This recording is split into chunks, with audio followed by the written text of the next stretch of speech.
আসসালামু আলাইকুম everyone, welcome back to Nusrat Samira's kitchen. রসের পিঠা, চিতই পিঠা, নাম শুনলে জিভে জল চলে আসে। হ্যাঁ বন্ধুরা, আজকে আমি আপনাদের সাথে শেয়ার করতে চলে আসলাম রসে ভরা নরম তুলতুলে চিতই পিঠার রেসিপি, যার স্বাদ মুখে লেগে থাকার মতো। এই রসে ভরা নরম তুলতুলে চিতই পিঠা তৈরি করার জন্য প্রথমেই আমরা পিঠা তৈরি করে নেব। আজকে আমি এখানে ঘরের তৈরি চালের গুঁড়া ব্যবহার করেছি। আপনারা চাইলে বাজারে কেনা চালের গুঁড়া দিয়েও পিঠাটা তৈরি করতে পারেন। এখানে হাফ কেজি আতপ চাল আমি 5 থেকে 6 ঘন্টার মতো ভিজিয়ে রেখে তারপরে শিলপাটায় ভালো করে বেটে নিয়েছি। বাজারের কেনা শুকনো চালের গুঁড়া দিয়ে কিভাবে পারফেক্ট চিতই পিঠা তৈরি করতে হয় সেই রেসিপি আমার চ্যানেলে দেওয়া আছে, দেখতে চাইলে ঘুরে আসবেন।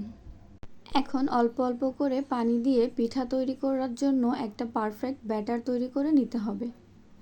আমি যেহেতু চালগুলোকে পানি দিয়ে একটু আঠালো করে বেটে নিয়েছি, তাই আমার এখানে 2 কাপ পরিমাণ পানি লেগেছে। আপনারা আপনাদের প্রয়োজন মতো পানি ব্যবহার করে নেবেন। তবে পানি দেওয়ার সময় অবশ্যই খেয়াল রাখতে হবে ব্যাটারটা যেন বেশি ঘন বা বেশি পাতলা হয়ে না যায়, একটা পারফেক্ট কনসিস্টেন্সি যেন থাকে। এখন এখানে অ্যাড করে দেব পরিমাণ মতো লবণ। ভালো করে নেড়েচেড়ে লবণটা ব্যাটারের সাথে মিশিয়ে নিতে হবে। আমি একটা চামচের সাহায্যে আপনাদেরকে ব্যাটারের ঘনত্বটা দেখিয়ে দিচ্ছি। দেখুন কতটা পারফেক্টভাবে তৈরি হয়ে গেছে। এখন এই ব্যাটারটাকে একটি ঢাকনা দিয়ে ঢেকে রেস্টে রেখে দেব আধা ঘন্টার জন্য। ফিরে আসলাম 30 মিনিট পরে। এই পর্যায়ে যদি আপনাদের মনে হয় ব্যাটারটা একটু ঘন হয়ে গেছে, তাহলে আর একটু সামান্য পরিমাণ পানি ব্যবহার করতে পারেন। আর যাদের চিতই পিঠা সহজে ফুলতে চায় না, তারা এই পর্যায়ে 1 চিমটি পরিমাণ বেকিং সোডা ব্যবহার করতে পারেন। চিতই পিঠা তৈরিতে ব্যাটারটা অবশ্যই পারফেক্ট হতে হবে। বেশি পাতলাও হবে না, আবার বেশি ঘনও হওয়া যাবে না, মিডিয়াম পর্যায়ে থাকতে হবে। তাহলেই নরম তুলতুলে এবং ফুলকো ফুলকো চিতই পিঠা রেডি হয়ে যাবে। পিঠা বানানোর জন্য ব্যাটারটা রেডি হয়ে গেছে। এখন চলে যাব চুলায়। একটি সুতি কাপড়ের সাহায্যে পিঠার শাঁসটাকে ভালোভাবে মুছে নিতে হবে। আপনারা চাইলে এই পর্যায়ে সামান্য পরিমাণ তেল ব্যবহার করতে পারেন, তাতে পিঠা সহজেই উঠে আসবে। পিঠার শাঁসটা ভালোভাবে গরম হয়ে গেলে এখন আমরা এখানে ব্যাটার ঢেলে দিব।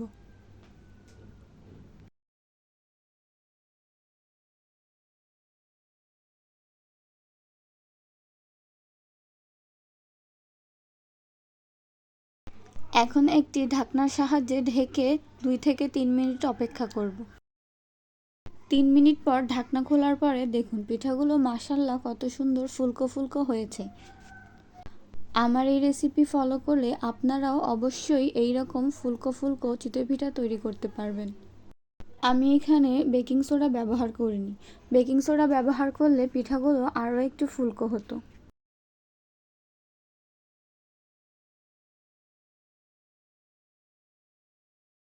একইভাবে সবগুলো পিঠা তৈরি করে নেব।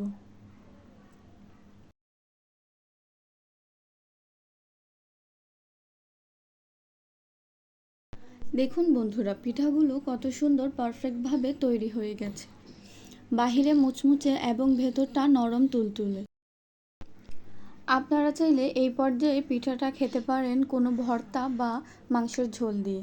আমি যেহেতু রসে ভেজাবো, তাই চলে যাচ্ছি পরের স্টেপে। একটি প্যানে দিয়ে দেব 2 কাপ পরিমাণ খেজুরের গুড়। আপনারা চাইলে খেজুরের রসটাও ব্যবহার করতে পারেন, এতে রসের পরিমাণটা একটু বাড়িয়ে দিতে হবে। এখন দিয়ে দেব পরিমাণ মতো লবণ এবং আরও দিয়ে দেব 5 কাপ পরিমাণ পানি। যেহেতু আমি এখানে শুকনো গুড় ব্যবহার করেছি, তাই পানি দিয়ে রসটা তৈরি করতে হচ্ছে। আপনারা যদি খেজুরের রস ব্যবহার করেন তাহলে আর পানি দিতে হবে না, 5 কাপ পরিমাণ খেজুরের রস দিলেই হবে। এখন দিয়ে দেব 1 কাপ পরিমাণ কোরানো ফ্রেশ নারকেল। আপনারা চাইলে নারকেলটা স্কিপ করতে পারেন, তবে নারকেল দিলে স্বাদটা আরও ভালো হয়। আরও দিয়ে দেব 2টা এলাচ, 2টা দারচিনি আর 2টা তেজপাতা। এর ফলে পিঠায় একটা খুব সুন্দর স্মেল আসবে। এখন প্যানটাকে চুলায় বসিয়ে ভালো করে জাল করে নিতে হবে।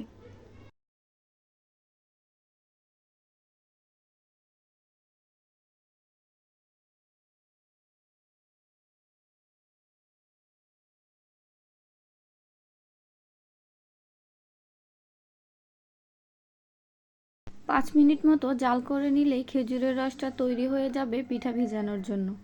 এখন চুলা থেকে নামিয়ে একটি বলে গরম গরম রসগুলো ঢেলে নেব। এই পর্যায়ে পিঠাগুলো একটা একটা করে রসে ভিজিয়ে নিতে হবে। আমার আজকের এই ভিডিওটা যদি আপনাদের ভালো লেগে থাকে তাহলে একটা লাইক, কমেন্ট এবং শেয়ার করে পাশে থাকবেন। এবং আরও সকল পিঠা রেসিপি এবং অন্যান্য নতুন রেসিপি দেখতে আমার চ্যানেলটি ভিজিট করবেন। সবগুলো পিঠা দেওয়া হয়ে গেলে এখন একটি চামচের সাহায্যে চেপে চেপে রসের মধ্যে পিঠাগুলো ভিজিয়ে নিব। তারপর ঢাকনা দিয়ে ঢেকে রাখবো 5 থেকে 6 ঘন্টা বা পুরো রাতের জন্য। ফিরে আসলাম 5 থেকে 6 ঘন্টা পরে। দেখুন মাশাআল্লাহ করে পিঠাগুলো রসগুলোকে কি সুন্দরভাবে শুষে নিয়েছে। আর এতটা সফট হয়েছে যে চামচ দিয়ে তুলতে গেলেও ভেঙে যাচ্ছে। পিঠার ভিতরে রস ঢোকার কারণে পিঠাগুলো ফুলে ডাবল হয়ে গেছে। আর দেখুন চামচ দিয়ে কাটার সাথে সাথেই কি সুন্দরভাবে কেটে যাচ্ছে। আর স্বাদটা হয়েছে মাশাআল্লাহ। আমার এই রেসিপি ফলো করে আপনারাও চাইলে এই রকম নরম তুলতুলে রসে ভরা চিতই পিঠা তৈরি করতে পারেন আর জয় করে নিতে পারেন আপনার প্রিয়জনের মন। তাহলে আজকের মতো এইখানেই বিদায় নিচ্ছি। দেখা হবে অন্য কোনো দিন অন্য কোনো নতুন রেসিপি নিয়ে। পাশে থাকার জন্য ধন্যবাদ।